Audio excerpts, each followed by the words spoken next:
আমাদের তালিবুল ইলম ভাইয়েরা আমরা দেখতেছি কত মোবাইল, আমি জানি না এত মোবাইল ব্যবহার করে আপনারা আসলে পড়াশোনায় মনোযোগ দিতে পারেন কিনা আমি জানি না।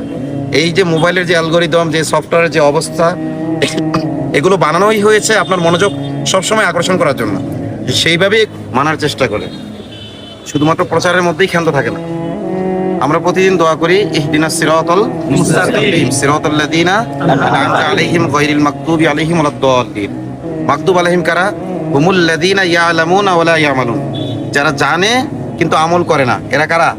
মাগদুব আলাইহিম কাল ইয়াহুদ, যেমন ইয়াহুদিরা সঠিক দিন জানার পরেও কি মানতো না, এজন্য তারা মাগদুব আলাইহিম। আর দল্লিন কারা?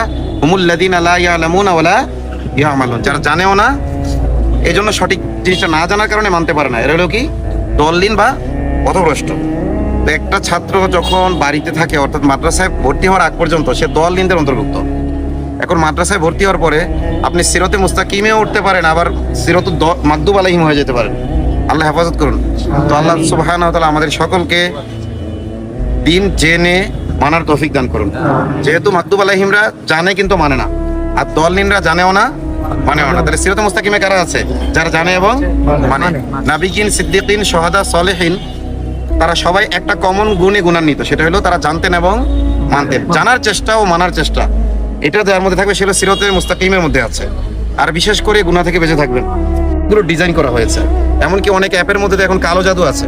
আপনি দেখতেছেন ফেসবুকে একটা অ্যাপ, কিন্তু এর ভিতরেও কালো জাদুর বিভিন্ন উপাদান দিয়ে দিচ্ছে।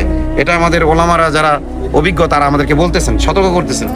এজন্য আমরা এটাকে মানে টয়লেটে যাই না, আমরা টয়লেটে যাই, তো টয়লেটে কি খুব শখ করে যাই? তো মোবাইলটাকে একবার টয়লেটের মতো ইউজ করতে হবে। আর কোরআনকে সময় বেশি দিতে হবে, সিরাতকে সময় দিতে হবে। কোরআন পড়বেন, সিরাত পড়বেন নিয়মিত, যে জামাতেই পড়েন না কেন নিয়মিত কোরআন এবং সিরাত, কোরআনে তাদাব্বুর করবেন। আফালা ইয়াতাদাব্বারুনা